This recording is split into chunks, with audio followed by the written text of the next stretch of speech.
வணக்கம் அனைவருக்கும். ராதே கிருஷ்ணா. சனி பயிற்சி பலன் வரிசைகள் மேஷம் முதல் மீனம் வரை உள்ள அனைத்து ராசிகளுக்கும் சனி பயிற்சி பலன்கள் பார்த்துக்கிட்டு இருக்கோம். அந்த வரிசையில் கடகம் சிம்மம் முடிந்த கன்னி இன்னைக்கு சனி பயிற்சி பலன்கள் பார்க்கவிருக்கிறோம். ஸோ கன்னியினுடைய தற்போதைய நிலை என்ன அப்படின்னா, 6 சனி, ஜென்மத்தில் கேது, 7 ராகு. இதுதான் கன்னியினுடைய தற்போதைய நிலைமை. ஸோ கோச்சாரப்படி இவர்களுக்கு சற்று உடல்நல உபாதைகள் இருக்கக்கூடும், சற்று அதிகமாகவே இருக்கக்கூடும். ஜென்மத்தில் இருக்கக்கூடிய கேது மனநலத்தையும் உடல்நலத்தையும் கண்டிப்பாக கை வைப்பார். பாவகிரகங்கள் எல்லாருக்குமே இது உண்டு. இது நம்ம சனி பயிற்சிக்கும் ஜென்ம சனி இருக்கவர்களுக்கு சொல்லிக்கிட்டே தான் இருக்கும். அதே போல பாவகிரகங்கள் எல்லாத்திற்குமே இந்த தன்மை உண்டு, உடல் நலத்துல கை வைக்கிறது அப்படிங்கிறது. சனியாக இருக்கும் பட்சத்துல நிறைய வேலையை கொடுத்து அதனால உடல் நல தொந்தரவு கொடுப்பார். ராகுவாக இருக்கும் பட்சத்துல கொஞ்சம் தூண்டி விட்டு சிதறடிச்சு ப்ரொக்ராஸ்டினேட் பண்ண வச்சு அதனால இருக்கக்கூடிய பிரச்சனைகளை கொடுப்பார். கேதுவாக இருக்கும் பொழுது அடிவேறு சம்பந்தமான பிரச்சனைகள், ஜீரணம் சம்பந்தமான பிரச்சனைகள், கிருமி தொற்றுகள், பாக்டீரியா அதனால நிறைய வரும். அது நம்ம அடிவேறு பிரச்சனை, ஃபுட்டு ப்ராப்ளம்னு நினைச்சிட்டு இருப்போம். ஆக்சுவலி கட் மைக்ரோப்ல எல்லாம் கை வச்சிருவார். இது அவ்வளோ டெப்தா சயின்ஸா பேசுறது அப்ராப்ரேட்டா இருக்குமான்னு தெரியல, but actually that is what happening. கிருமிகளை உடல்ல அதிகப்படுத்துவார். ஜென்ம கேது இருக்கிற பீரியட்ல விஷக்காய்ச்சல் வருவது, வயிறு சம்பந்தமான பிரச்சனைகள் வருவது, வயிற்றுப்போக்கு, வாந்தி, பேதி, அது மாதிரியான பிரச்சனைகள் இதெல்லாம் கண்டிப்பாக வரக்கூடும் கன்னிராசிக்கு. இது கட்டில் கை வைக்கும். ஸோ ப்ராப்பராக சொல்லணும்னா கிட்னி, கட் இதில் எல்லாமே கிருமினால் ஏற்படக்கூடிய தொற்று இது ஏற்படும். சிறுநீரகம், அடி வயிறு சம்பந்தமான பிரச்சனைகள், விஷக்காய்ச்சல்கள் இதெல்லாம் வரக்கூடும். லங்ஸில் பாக்டீரியல் இன்ஃபெக்ஷன்ஸ், த்ரோட் இன்ஃபெக்ஷன்ஸ் இதெல்லாமே வரும். ஸோ உங்களுக்கு இந்த சனி பயிற்சி 6 இருக்கக்கூடிய சனி 7க்கு செல்கிறார், கண்ட சனியாக துவங்கவிருக்கிறார். ஸோ அடுத்தது கண்ட சனி 2.5 வருஷம், அஷ்டம் சனி 2.5 வருஷம், அடுத்த 5 வருஷம். ஸோ கேதுவிலேருந்து தப்பிச்சு இவங்க கிட்ட மாட்ட போறீங்க. ஓகே, என்ன பண்ண போறோம், என்ன நடக்கும் இப்போ, இதுவரை என்ன நடந்திருக்கும் அப்படின்னு சொன்னோம்னா, கடந்த 1 வருஷத்துல வேலை சம்பந்தமான சில சிக்கல்கள் இருந்திருக்கும். நீங்க நினைச்சு முன்னேற்றம் கிடைக்கும் அப்படின்னு நினைச்சு மாறின சில மாற்றங்கள் உங்களுக்கு சரியான பலனை கொடுக்காமல் போயிருக்கக்கூடிய வாய்ப்புகள் உண்டு. ஏன் அப்படின்னா 7ல கேது இல்லைங்களா, ராகு இல்லைங்களா, ஜென்மத்துல கேது அப்படின்னா நீங்க கொஞ்சம் அண்டர் கான்ஃபிடன்ஸ்ல ஏதாவது கொஞ்சம் பளபளன்னு தெரியிற விஷயங்களை நம்பிடுவோம். ஸோ அந்த மாதிரி ஒர்க் ரிலேட்டடாக நடந்திருக்கும். அண்ட் கண்டிப்பாக ரிலேஷன்ஷிப் ரிலேட்டடாகவும், கணவன் மனைவி ரிலேஷன்ஷிப்லையும் சரி, கணவன் மனைவியோட புதியதாக ரிலேஷன்ஷிப்குள்ள போகக்கூடிய அந்த லவ்னு சொல்லப்படக்கூடிய அமைப்புலையும் சரி, அல்லது பெண் பார்த்து அமைந்த விஷயத்துலையுமே சரி, கொஞ்சம் நீங்க திருமணம் நிச்சயிக்காம பேசிட்டு இருக்கீங்க அப்படின்னா கொஞ்சம் ரீகன்சிடரேஷன் பண்ணுங்க. மே மாதத்துக்கு பிறகு அதற்கான முடிவுகளை எடுங்க. உங்களுக்கு ஆக்சுவலி இப்போ குருபலன் இருக்கு, பெண் அமையும், அதில் ஒன்றும் பிரச்சனை இல்லை. பட் திருமணத்தை மே டு செப்டம்பர்ல வச்சுக்கிறது கன்னிராசியை பொறுத்த வரைக்கும் ரொம்ப ஹெல்ப்ஃபுல்லாக இருக்கும். ரிலேஷன்ஷிப்பில் ஒரு பாஸ் எடுத்துக்கோங்க. ரொம்ப சீரியஸாக இப்போதைக்கு இன்வால்வ் ஆயிக்காதீங்க. அது என்ன சீரியஸாக இல்லாமல் இருக்கிறதுக்கு ஒரு ரிலேஷன்ஷிப்பாக அப்படின்னா உங்களுக்கு அண்டர்ஸ்டாண்டிங் வரணும். ஆக்சுவலி இந்த பீரியடில் அண்டர்ஸ்டாண்டிங் இருக்காது. ஸோ கொஞ்சம் நீங்களும் நிதானமாக இருக்கணும், கன்னிராசியை லவ் பண்ணக்கூடிய பார்ட்னரும் கொஞ்சம் நிதானமாக தான் இருக்கணும் இந்த பீரியடில். பர்டிகுலராக கன்னிராசி நீங்கள் லவ் பண்ணிட்டு இருக்கீங்க, நீங்கள் கன்னிராசியோட பார்ட்னர் அப்படின்னா, அல்லது நீங்கள் கன்னிராசி திருமணம் பண்ணவங்க அப்படின்னா ஜால வார்த்தைகளை கூறி அவர்களை நம்ப வைக்காதீங்க. அடுத்த வருஷம் டபால்னு நீங்கள் தூக்கி கீழே போடும்போது அவங்க ரொம்ப வெக்ஸாக ஃபீல் பண்ணுவாங்க, வாழ்வே மாயம் மாதிரி ஃபீல் பண்ண ஆரம்பிச்சிருவாங்க. ஸோ அதனால் ரிலேஷன்ஷிப் வைஸ் நீங்கள் கன்னிராசி அப்படின்னா ஓவர் எக்ஸ்பெக்டேஷன்ஸ், வாய் வார்த்தைகளால் சொல்லக்கூடியதை உங்கள் பார்ட்னர் சொல்கிறத நம்பாதீங்க. நீங்கள் கன்னிராசி லவ் பண்ணுறீங்கன்னா உங்களால் செய்ய முடியாத கமிட்மெண்ட்ஸை அவங்களுக்கு செஞ்சு காட்டிடுவேன் பாருன்னு வாக்குறுதி கொடுக்காதீங்க. அது செட் ஆகாது. சரிங்களா? சரி, இப்போ இருக்கக்கூடிய கண்ட சனி என்ன கொடுக்கும், என்ன தரும் அப்படின்னு எதிர்பார்த்தீங்கன்னா, வேலையில இன்னும் கொஞ்சம் ஸ்திரத்தன்மையை கொடுக்கும். இதுதான் பாசிட்டிவான விஷயம். 7ல சனி வரும்போது கடின உழைப்பு மிகுந்த ஒரு பார்ட்னர் கொடுப்பாரு. உங்களுடைய பாஸ் உங்களுக்கு ரெகனைஸ் பண்ணி நிறைய வேலைகளை கொடுக்க ஆரம்பிப்பார். 2ல இருந்த கேது, ஜென்மத்தில் இருந்த கேதுவோட 12ல இருக்க கேது கொஞ்சம் பரவாயில்ல, தூக்கம் கொஞ்சம் கெடும். மறுபடியும் அகைன் அது இருக்கும்னாலும் உங்களுக்கு அது ஒரு நெகட்டிவான வே அப்படின்னு நம்ம சொல்லவே முடியாது. அந்த மாதிரியான ஒரு அமைப்பு தான், பாசிட்டிவான விஷயமாவே எடுத்துக்கலாம். கண்டசனி காலில் தான் கை வைக்கும். ஸோ நீங்கள் ட்ராவல் பண்ணும்போதும் சரி, மற்ற விஷயங்கள் எல்லாமே சரி, அடுத்த 2.5 வருஷம் கால் விஷயத்தில் ரொம்ப கேர்ஃபுல்லாக இருங்க. பர்டிகுலராக நடந்து போகிறீங்க அப்படின்னா அந்த டைமில் தான் சம்மந்தமே இல்லாமல் சும்மா ரோட்டில் நடந்துட்டு இருக்கும்போது காலில் அடிப்படும், கட்டு போடுவீங்க, 10-15 செலவு பண்ணுவீங்க. ஸோ நெகட்டிவானா அதில் இது கொஞ்சம் நெகட்டிவ் ஷேடு தான்.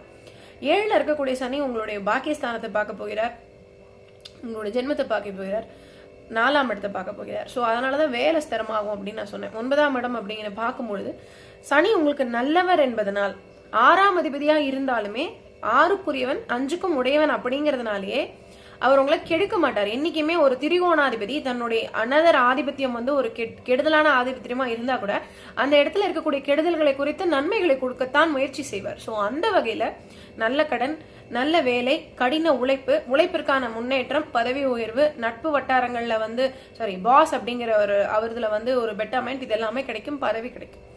ஸோ நீங்கள் வந்து பதவியே கிடைக்கல அப்படின்லாம் இருந்ததுன்னா கிடைக்கும். சில பேருக்குலாம் வந்து லாஸ்ட் இயர் அடிச்ச ஜம்ப் ஷிஃப்ட்லாம் செட் ஆகாமல் திரும்பி கூட வந்துட்டாங்க. ஸோ அந்த மாதிரியான அமைப்புகள்லாம் கொஞ்சம் ரிலீஃப் ஆகும். இப்போவுமே நான் சொல்கிறேன், உங்களுக்கு மே மாதம் வரைக்கும் டபால்னு ஜம்ப் அடிக்காதீங்க. ஜால வார்த்தைகளை நம்பி 7ல் இருக்கக்கூடிய ராகு வந்து உங்களை ஜால வார்த்தைகள் பேசி இந்த பொசிஷன் உங்களுக்கு எவ்வளோ கம்ஃபர்டபுளாக இருக்கும், உங்களுக்கு அப்படி கொடுப்பேன் இப்படி கொடுப்பேன்னு சொல்லி உள்ளே கூட்டு போவாங்க, அங்கே கம்ஃபர்ட்டாக இருக்காது உங்களுக்கு. ஸோ அதனால் கொஞ்சம் பாஸ் எடுத்து நீங்கள் மாறுறீங்கன்னா மாறுங்க, தப்பு இல்லை. பட் மார்ச் டு மே தாண்டி மாறுவது சிறப்பு.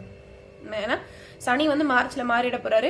அங்கே வந்து மார்ச் டு மே வந்து சனி ராகு சேர்ந்து இருக்க போகிறாங்க. ஸோ அந்த டைமில் தான் நீங்கள் இந்த ரிலேஷன்ஷிப்பு ஜம்ப் அடிக்கிறது எல்லாமே. நான் எல்லா ராசிகளுக்குமே மார்ச் டு மே ஒன்றும் பண்ணாதீங்கன்னு ஏன் சொல்லிட்டு இருக்கேன்னா, சனி ராகு எங்கே சேர்ந்துருந்தாலும் அந்த ஸ்தானத்துலேருந்து பிரச்சனை தான் வரப்போகுது. அது அவங்கவுங்க ஸ்தானத்துக்கு என்னவோ அதுதான். உங்களுக்கு 7ஆம் இடம் பார்ட்னர், லைஃப் பார்ட்னர், சரிங்களா? புதியதாக வரக்கூடிய உறவு, தவறான உறவுகள் அமைந்து விட கூடியது, ஒரு தவறான ஒரு ரிலேஷன்ஷிப்ல ஒரு தவறான ஒரு நோக்கத்தோட போய் மாட்டிக்கிறது, தப்பான ஒரு பர்சன், நம்மள உண்மையான காதலுக்காக அணுகாத ஒரு பர்சன்ஸ் கிட்ட போய் மாட்டிக்கிறது. ஸோ அந்த மாதிரியான விஷயங்கள்லாம் நடக்கும். ஸோ அந்த பீரியட்லலாம் கொஞ்சம் பாஸ் எடுத்து நீங்கள் வந்து பண்ணிக்கலாம். நீங்கள் உங்களுக்கு மேக்கு அப்புறம் நான் ஏன் கேரண்டி கொடுக்குறேன்னா, ஸ்டில் உங்களுக்கு குரு பார்வை இருந்துகிட்டே தான் இருக்குது. ஸோ அந்த குரு பார்வை முடியறதுக்குள்ள நீங்கள் ஒரு தெளிவாகி ஒரு கிளாரிட்டி உங்களுக்கு கிடைச்சிரும். 10ல் குரு வர போறார். ஸோ நீங்கள் வந்து நிறைய பேர் சொல்றது என்னன்னா, வேலை மாறணும்னா இப்பயே மாறிடுங்க. நீங்கள் மாறினாலும் மாறலைனாலும் 10ல் குரு வரும்போது அதில் சில சிக்கல்கள் இருக்கும்.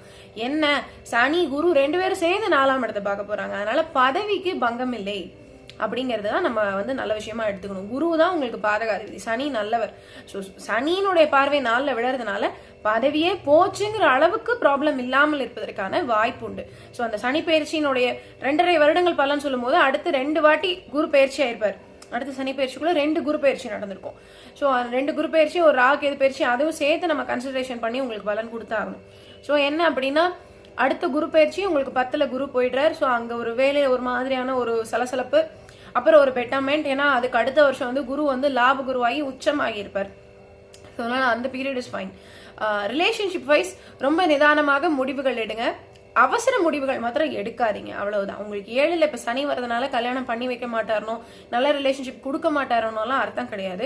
பட் இந்த குரு வந்து என்ன ஆக போறார் அப்படின்னா, 11ல் போய் உச்சமாக போறார். 7க்குரியவன் 11ஆம் இடத்துல போய் உச்சமானான்னா கண்டிப்பா 2 திருமண அமைப்பை கொடுத்துருவாங்க. அப்ப அந்த முதல்ல இருந்த காதலோ முதல்ல இருந்த திருமணத்திலயோ சிக்கல்கள் வரக்கூடும். அந்த பீரியட் தான் உங்களுக்கு கண்ட சனி ரொம்ப ஸ்ட்ராங்கா ஆக்டிவேட் ஆயிட்டு இருக்கும். கண்ட சனியை கண்டிப்பாக அக்கௌண்ட்ல எடுத்துக்கணும். உங்களுடைய பார்ட்னருக்கும் இதே டைம்ல ஜென்ம குரு, ஜென்ம சனி, அட்டம குரு, அட்டம சனியெல்லாம் நடந்துட்டு இருந்ததுன்னா கண்டிப்பா இதுல நீங்க வந்து இன்ஃப்ளூயன்ஸ் ஆயிடுவீங்க. நல்ல தசாபுக்திகள் இருந்தா பொழைச்சிங்க, இல்லைன்னா கஷ்டம். நீங்க இப்ப கன்னிராசினா உத்திரம், ஹஸ்தம், சித்திரையில தான் பிறந்திருக்கணும். ஸோ வந்து ஒரு 20 வயசுக்கு மேல இருக்கவங்களுக்கு தான் இந்த பலன்கள் நம்ம அதிகமா சொல்ல போறோம். 12 வயசு கீழே இருக்கவங்களும் பெருசா ஒண்ணுமே பண்ணாது. 12 to 20 ஒரு மாதிரியே வேலை செய்யும். அப்பயும் ஒன்றும் பயப்படுற மாதிரி எதுவும் இருக்காது. கொஞ்சம் இன்ஃப்ளூயன்ஸ் பண்ணுவோம். இந்த டீன்ஸ் எல்லாம் இந்த மாதிரி பீரியட்ல கொஞ்சம் இன்ஃப்ளூயன்ஸ் ஆயிடுவாங்க. பட் அகைன் 20 வயசுக்கு மேலதான் நம்ம ஒரு ப்ராப்பரான ரிலேஷன்ஷிப்போ வேலையோ 20 to 40 தான் மெயின் எல்லா பலன்களுமே. ஏன்னா தட் இஸ் த ஒர்க்கிங், அதாவது லைஃபை டிசைட் பண்ற வயதுகள் அப்படின்னா 20 to 40 தான். 40 வயசுக்கு மேல புதுசா கல்யாணம் ஆகுது, 40 வயசுக்கு மேல புதுசா அப்பதான் வேலைக்கே போறதெல்லாம் வெகு சிலர், அதெல்லாம் வந்து மேக்ஸிமம் நடக்காது. அதனாலதான் இந்த 20 to 40க்கான பலன்களே நான் நிறைய சொல்றேன். மற்றவர்களுக்கு சுயஜாதகம் பார்த்து பலன் சொல்வது இன்னும் கொஞ்சம் பெட்டரா இருக்கும். அவங்களுக்கும் பலன், இந்த பலன் எல்லாமே ஒத்து வரும். பட் இந்த திருமணம் நம்ம சொல்ற முக்கியமான பயிற்சி, திருமணம், வேலை, அந்த வேலையினுடைய ஸ்ட்ரகிள், அதை அண்டர்ஸ்டாண்ட் பண்ணிக்கிற வயசு 40 வயசுக்கு ஓரளவுக்காவது மெச்சூரிட்டி வந்திருக்கணும். ஸோ அதனால அவங்க கொஞ்சம் ஹேண்டில் பண்ணிடுவாங்க. 20 to 40க்கு தான் நம்மளுடைய அந்த கைடன்ஸ் வந்து கொஞ்சம் நிறைய தேவைப்படும். ஸோ அந்த பீரியட்ல இருக்கவங்க இந்த இப்போ நீங்க வந்து வேலை அண்ட் திருமணம் ரெண்டுத்துலயுமே காஷனா இருங்க. இது ரெண்டும் தான் முக்கியமான விஷயம். சனி 4 பாக்குறதுனால உங்களுக்கு வந்து நிக்க நேரம் இல்லாமல் ஓட வேண்டி வரும். ஆனா என்னன்னா பதவியோட வேலையோட ஓடுவீங்க அப்படிங்கறதுனால அதுக்குண்டான பலனையும் அவரே கொடுத்துருவார். குரு லாப குரு ஆகும் பொழுது உங்களுக்கு அதுக்கான எல்லா அமைப்புகளுமே வந்து நல்ல முறையில் கிடைச்சிடும். நல்ல முதலீடுகள் பண்ண முடியும். வீடு மாறி இருப்பீங்க, மாறலைன்னா வீடு மாறுவீங்க. உங்களுக்கு வந்து ஆல்ரெடி மாறி இருக்க கூடும், இல்லைன்னா இனிமே மாறுவீங்க, கண்டிப்பாக மாறுவீங்க. ஸோ அந்த விஷயங்கள் எல்லாமே ரொம்ப நல்லா இருக்கு. ஏன்னா குரு வந்து பயிற்சியான பிறகு உங்களுடைய 4ஆம் இடத்தை பார்க்க போகிறார். 4 குரு வந்து பார்க்கும் பொழுது புது வீடு வாங்குவது, புது மனை புகு விழா நடத்துவது, என்ன சொல்றது, சந்தோஷமான உல்லாச பயணங்கள் போவது, அதே போல வந்து வீடு வாங்குவது, வீடு மனை மாற்றம், ஒரு கம்ஃபர்டான ஒரு பொசிஷனுக்கு கொஞ்சம் அட்ஜஸ்ட் பண்ணி தாங்க நாங்கள் வீட்டில் இருக்கோம், ஒரு சிங்கிள் பெட்ரூம்ல இருக்கணும், ஒரு டபுள் பெட்ரூம் போகலாம், ஒரு கேட்டட் அபார்ட்மெண்ட் போகலாம், அதாவது நம்மளுடைய விருப்பத்திற்கு ஏற்ப. இல்லை எனக்கு அது மாதிரி பிடிக்கல, எனக்கு இண்டிபெண்டாக வேணும், நீங்கள் ரொம்ப நாள் ஆசைப்பட்டு இருக்கீங்க, அது நடக்கலைன்னா அது நடப்பது. இந்த மாதிரியான பாசிட்டிவ் விஷயங்கள்லாம் நடக்கும். சனி 4 பார்த்துக்கிட்டு இருக்காரு, இதெல்லாம் கொடுப்பாருன்னா கஷ்டப்பட்டு அதை கிடைக்காத மாதிரி இருக்கும், ஈஸியாக கிடைக்காது. கொஞ்சம் முயற்சிகள் போட்டு தேடி அலைஞ்சு நிறைய, அதாவது இந்த ஆடம்பரங்கள் எல்லாம் விட்டு கொடுத்து இதெல்லாம் நீங்கள் அச்சீவ் பண்ணுற மாதிரி இருக்கும். என்னை பொறுத்தவரை சனியினுடைய கஷ்டம் வந்து தப்புன்னு எடுத்துக்கிறது ஐ டோன்ட் பிலீவ். சில லக்னங்களை தவிர மெயினாக சிம்மம் கடகம் தான் பயங்கரமாக அடி வாங்கும். மற்ற லக்னங்கள் மற்ற ராசிகள் வந்து மேக்சிமம் நமக்கு சனி வந்து முழுசுமா கெடுக்கிற ஸ்தானத்துக்குரியவராக இருக்க மாட்டார். இங்கேயுமே கெடுஸ்தானம் ஒன்று நல்ல ஸ்தானம் ஒன்றுக்கு தான் இருந்தாலும் அது ரெண்டும் ரொம்ப காம்ப்ளிகேட்டட். 6, 8 தான் பிரச்சனை. 6, 8 சிம்மத்துக்கும் கடகத்துக்காக சனி வரனால தான் நம்ம கொஞ்சம் சனி தசை சனி பயிற்சியெல்லாம் அவங்களுக்கு கொஞ்சம் பயப்படுற மாதிரி இருக்கே வந்து. கன்னியை பொறுத்தவரை அவர் வந்து கொஞ்சம் ஃப்ரெண்டு. சிம்மம் அதாவது கன்னிக்குரிய புதனும் சனியும் ஃப்ரெண்ட்ஸ். ஸோ அதனால் அது ஒன்றும் ப்ராப்ளம் இல்லை. சித்திரை மாதம் மட்டும் ரொம்ப கேர்ஃபுல்லாக இருங்க. அதாவது பங்குனிலேருந்தே, அதாவது மார்ச் மாதத்துலேருந்தே பங்குனி சித்திரை ரெண்டுமே வந்து பார்த்தீங்கன்னா சனி சூரியன் புதன் ராகு இத்தனை சேர்க்கை இது எல்லாமே ஒன்றா இருக்க போகுது. அதனால தான் நான் ரிலேஷன்ஷிப்பையும் வேலையும் இவ்வளோ ப்ரெஸ் பண்ணி உங்களுக்கு சொல்கிறேன். இந்த பீரியட்லாம் அட்மோஸ்ட் காமாக இருங்க, பர்டிகுலராக ஒய்ஃப் கிட்டயோ அல்லது ஹஸ்பண்ட் கிட்டயோ. ஸோ மேக்ஸிமம் கண்ணிக்கு தேவையான விஷயங்கள் எவ்வளோ தான். உடல்நலத்தை பொறுத்தவரை நீங்கள் எப்பொழுதுமே வந்து உங்களோட உடல்நலம் இல்லை எல்லாத்தையுமே உங்களை பொறுத்த வரைக்கும் லட்சுமி நரசிம்மர் வழிபாடு தான். புதன் சுக்கிரன் காம்பினேஷனில் வரக்கூடிய அந்த 1-2 காம்பினேஷனாக வர நிறைய லக்னங்களுக்கு நான் இது நிறைய சொல்லுவேன். அது உங்களுக்கு ரொம்ப ஹெல்ப்ஃபுல்லாகவும் இருக்கும். லக்ஷ்மி நரசிம்மர் நாராயணன் தாயாரோடு இருக்கக்கூடிய எந்த விதமான பெருமாள் சுரூபமாக இருந்தாலும் ரொம்ப ஹெல்ப்ஃபுல்லாக இருக்கும். ஸோ அந்த வகையில் நீங்கள் பார்க்கும் பொழுது உங்களுக்கு வந்து கன்னி துலாம் மிதுனம் அண்ட் ரிஷபம் இவங்க எல்லாருக்குமே வந்து லக்ஷ்மி நரசிம்மர் வழிபாடு ரொம்ப சிறப்பு. ஸோ அதனால் லக்ஷ்மி நரசிம்மர் வழிபாடு பண்ணுங்கள், அது உங்களுக்கு ரொம்ப ஹெல்ப்ஃபுல்லாக இருக்கும். போதுமான எக்ஸ்ப்ளனேஷன் நான் கொடுத்துருக்கேன். உங்களுக்கு ஏதாவது கேள்விகள் இருந்தாலும் கீழே கமெண்ட் சொல்லுங்கள். அதாவது பர்டிகுலராக நான் ஏதாவது உங்களுக்கான கேள்விகள் இந்த சனி பயிற்சி சார்ந்து மிஸ் ஆயிடுச்சு அப்படின்னா கீழே கமெண்ட்ஸில் சொல்லுங்கள். கண்டிப்பாக I am ready to help. Personal ஜாதகம் உங்களுக்கு பார்க்கணும் அப்படின்னா எங்களுக்கு டிஎம் பண்ணுங்கள், அல்லது எங்களோட வாட்ஸ்அப் நம்பர் கொடுத்துருக்கோம், அதில் வந்து மெசேஜ் பண்ணுங்கள். கண்டிப்பாக we are ready to help you.